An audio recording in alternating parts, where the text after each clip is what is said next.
సంతోషం ఇచ్చినటువంటి ఈ యొక్క శరీరానికి, దేవుడు ఇచ్చినటువంటి ఈ శరీరంతో మనం ఏం చేయాలి అనంటే, ఎప్పుడైనా ఒక విషయం ఆలోచించారా? నాకు ఈ శరీరాన్ని దేవుడిచ్చాడు. శరీరాన్నిచ్చిన దేవుణ్ణి నేను సంతోషపరచాలి. శరీరం దేవుడిచ్చాడు. ఈ శరీరాన్ని మనం సంతోషపెట్టుకుంటున్నాం. మంచిదే. కానీ శరీరాన్నిచ్చిన దేవుణ్ణి నేను సంతోషపరచాలి అన్న ఆలోచన చెయ్యకపోవడం పెద్ద నేరం. తల్లిదండ్రులు కన్న తల్లిదండ్రులను సంతోషపరచకూడదు అనుకోవడం నేరం. కన్న తల్లిదండ్రులను గౌరవించకూడదు అనుకోవడం నేరం.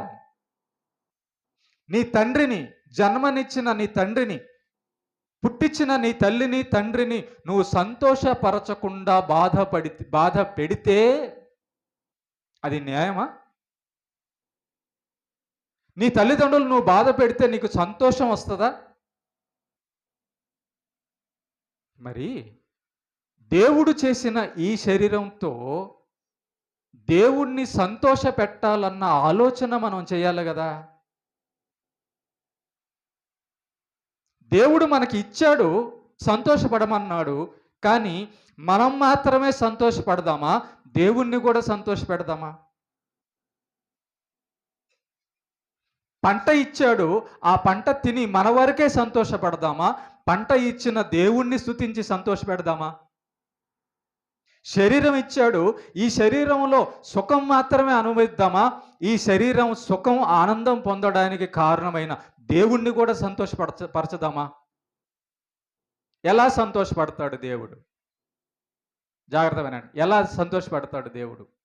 నువ్వు అన్నం తిని సంతోషపడుతున్నావు, నువ్వు రకరకాలవన్నీ పొందుకొని సంతోషపడుతున్నావు. మరి దేవుడు ఎలాగ సంతోషపడతాడంటే, ఒకడు నీతి న్యాయముల యందు నడుచుకొనుట చూచినప్పుడు దేవుడు సంతోషపడతాడు. ఒకడు తన సృష్టికర్త అయిన దేవుణ్ణి కనుగొని వెదకి నమ్మి ఆయన చిత్తానుసారంగా నడుచుకుంటున్నప్పుడు దేవుడు సంతోషపడతాడు. వాక్యాన్ని ఇచ్చాడు, తన ప్రియకుమారుడైన యేసుక్రీస్తుని లోకానికి పంపించాడు, రక్షణ కార్యం చేశాడు, మన పాపాల నుంచి ఆయన రక్తం ద్వారా సమస్తాన్ని చేశాడు. ఇదంతా మనం తెలుసుకొని, ప్రభువా నా కోసం ఇన్ని కార్యాలు చేశావు, నాకు జన్మనిచ్చింది నువ్వే తండ్రి. దావీదు అంటాడు, నా అంతరింద్రియములను నిర్మించిన వాడవు నీవే, నా తల్లి గర్భంలో నన్ను చేసిన